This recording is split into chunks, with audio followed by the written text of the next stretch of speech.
Who are you? Me, Austin! Oh.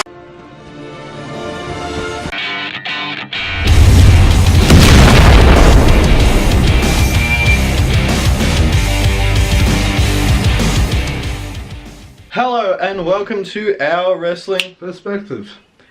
If you like what you see, make sure you give it a thumbs up. If you don't like what you see, give it a thumbs down, but don't give it a thumbs down.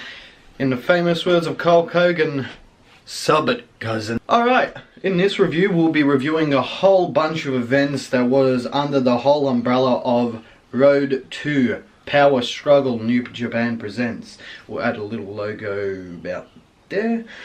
Yeah, right there. Yeah, just right there. You better not be up there. New Japan Road to Power Struggle, we're going to mention the highlights. There were so many events, so many matches, it would be crazy.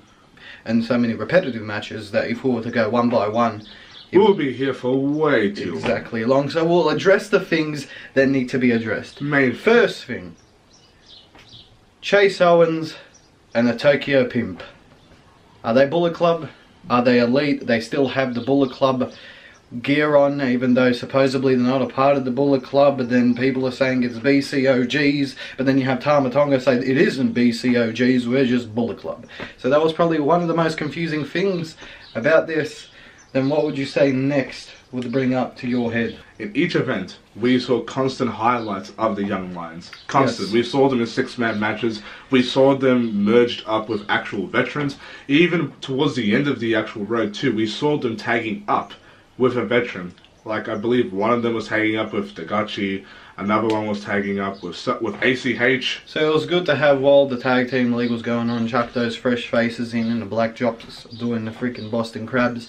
It was good to see the Young Lions mixed with the veterans. It's always good. Now look, we can easily find out what their names are, but you don't want to hear me butchering their names. So no chance. Out of respect to those wrestlers, Young Lions it is. Throughout the whole Road to Power Struggle, we saw later tournament matches and we saw proper specials that went for 3 hours. The most thing that stood out about it was BCOGs or Bullet Club, whatever you want to call yourself, going up against Chaos in a whole feud, and the weird pairing of Tanahashi and Okada to see what would come out of that. A little bit of the Gachi Japan with Chaos.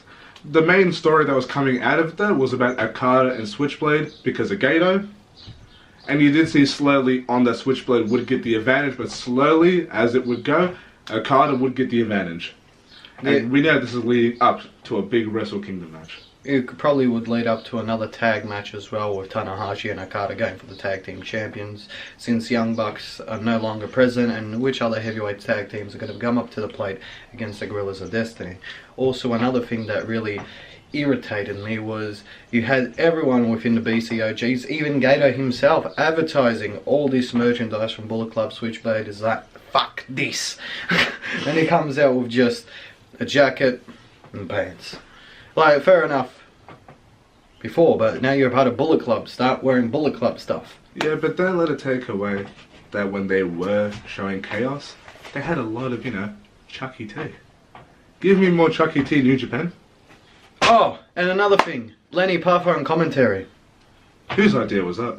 I get that he's a young lion commentator. Kevin Kelly had to save him a lot because a lot of his stories led to nowhere, and it would kind of distract you from the match because the voice is so distinctive from Lenny Popper, to the point where he started mentioning his age, started mentioning why he would do this, mentioning that over time, hopefully he gets better if he does decide to stay, but quiet down on the stories. As of now, just mention more that you're scared of Suzuki. Oh yeah, I love how he said it was. Speaking about Suzuki, what about the build-up that we are going to be seeing for Power Struggle between Ishii and Suzuki?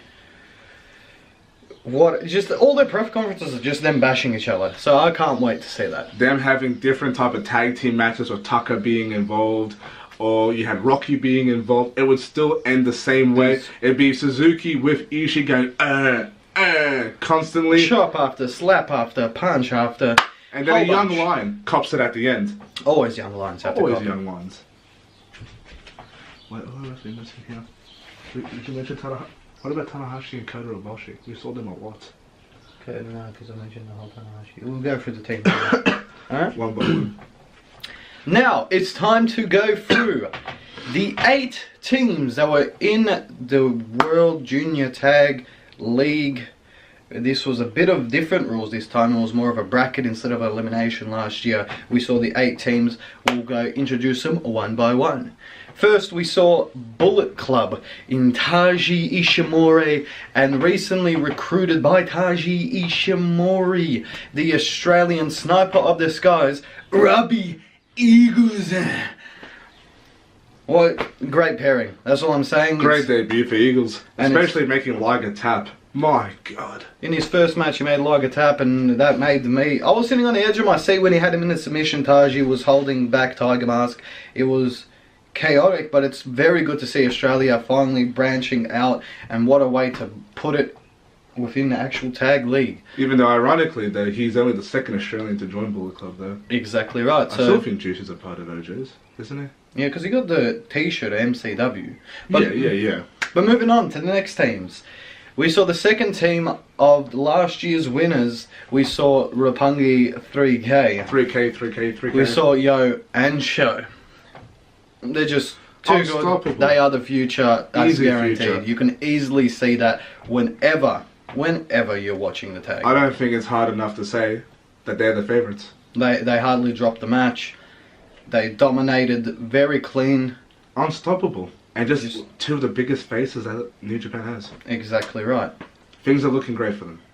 And it won't be the last for them to win again. And please, give me more Rocky. More Rocky. It needs to be more Rocky with it. Third team, we saw Suzuki Gun. We saw the tag team champions themselves, the IWGP Junior Heavyweight Tag Team Champions in El Desperado and Katamaru.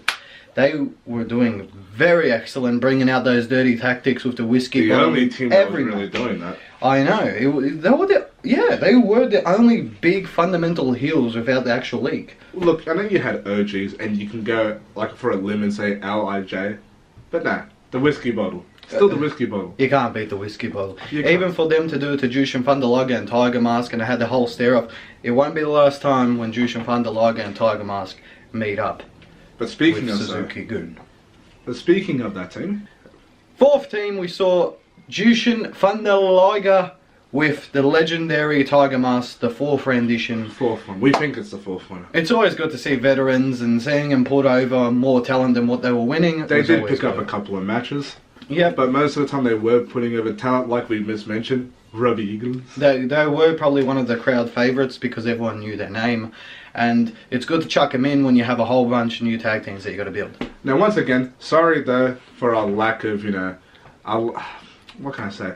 For us not viewing New Japan as long as others have, but when I saw Liger with half of his mask. Oh, on commentary you just saw the grey beard and that. I'm like, damn, he really is old. But you can't tell in the ring.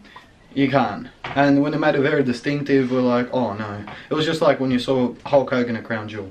Sure, Michael's bold. Fifth team, we saw LIJ, we saw Los Iguanables del Japón, recently recruited member in Shinga Takagi, teaming up with Bushi. Bushi's just had some fantastic masks over the past few matches. I just want to buy them all. I know, give me them. But, where does Shinga get his mask from? Was it from Bushi? You can see who got the short end of the stick when it came to mask day. They're like, here, put hospital cover to have a bit of extension. But it doesn't matter though. It does not matter because Shingo is easily the toughest junior. Why is he even a junior? He shouldn't be a junior. Hopefully they really build him up to the point, and hopefully they pick up the win when it goes to power struggle, for sure. Because they've got enough points and it's going to be a triple threat match, and of course they're one of the teams. But we will get to that shortly. For the sixth team, we saw the pairing, one half of Motor City Machine Guns and one half of Time Splitters. We saw both former tag members from Alex Shelley. We saw the current IWGP Junior Heavyweight Champion himself, Kushida, team up with Chris Sabin, both former partners of Alex Shelley, to form Time Machine. We think it's Time Machine. Great tag team. But they need to team up more. They really do. They do need to become a permanent stay, even though you do have Kushida, who's in Takashi, Japan. Oh, yes. But I liked the pairing. It was really, really unique. And what came out to me, I really thought that Chris Sabin at one point was going to turn on Kushida and that was going to build up a junior heavyweight title match. But obviously, luckily we didn't, and we're very happy with that. Surprisingly, that we actually would have thought that they would have had a stronger showing, but there were just too many good teams this year. Way too many. 7th team, we saw the returning ACH to team up with none other than Tagachi to form Super 69. Fantastic. The comedy, everything. Tagachi, fantastic. ACH though, he suited so well with Tagachi. Make him a permanent member, please. Love it, please. ACH just looked revived in that pairing. He felt home. That's what I liked as well. Liked it a lot. Even though there did seem like there was a little bit of tension at one point, disappeared straight away after that. I really wish they would have won. Yes. I really hope they would have went to the triple threat finals, but we didn't see that. For this team, we saw Alvarado Jr. and Vladador Jr. team up to make the CMLL partnership team to represent the Mexicans, and they did do a good job. Great job. It was great that they got to showcase their skills on a great stage like New Japan. But whenever I saw their heads just smack the East and West, or is it North and West, by Suzuki Goon when they grab him, it's fantastic. But it's very good to see the Lucha Libre get represented in this, because you're just bringing a whole mix of professional wrestling, and I like that. I can definitely see where the Miz stole his jacket from though. Alvarado Jr., with that jacket, for sure he would have stole it from Miz. With the reflective glass off of it. Definitely. 110%. And this all led to the final, which is the 3 teams. The 3 teams that will be in the final is Los Iguanables da Japón in Shinga Takagi and Bushi up against Roppongi 3K in Yo and Show. Up against the final team, the tag team champions, the junior tag team champions themselves, El Desperado and Katamaru in Suzuki Goon. Overall, for this whole event, fantastic. It's going to be more pumped for the World Tag League with the heavyweights. It's always good to see the juniors thrive. Is this the first time this is actually going to have a 3-team final? Yes. This is the first time it's been in a bracket, and now to have it as a 3-man final, I like it. With all 3 teams finishing off with 10 More points. multi-man steps in New Japan will be fantastic, and I'm really hoping that Los Iguanables de Japón, hopefully I'm pronouncing that right, will pick up the win. The only problem is that you had 8 teams, only 3 of them made it to the finals. I would have loved it if any of them went to, especially Tagachi Japan. Oh yeah. For all the other teams, they did very well. What can we say? More Australians. Bullet Club's going strong. I would have thought Bullet Club would have made it to the finals. Can't wait now for Ishii against Suzuki. Yes. That's a definite must. Don't know where the whole Kota Ibushi and Tanahashi thing is going to be leading up to. Don't know what's going to happen with Tokyo Pimp and Chase Owens. Hopefully more of these things will be answered or continued during Power Struggle, which we cannot wait for. Exactly. It's a great build, great event. What a road to Power Struggle. Even though we don't do predictions though, who do you believe is winning the tag team though? Oh, it has to be LIJ. The way that they're built and Dragon Mask and all that, if you got to wear that, you have to win. You have to win. And Bushi, come on, his masks are fantastic.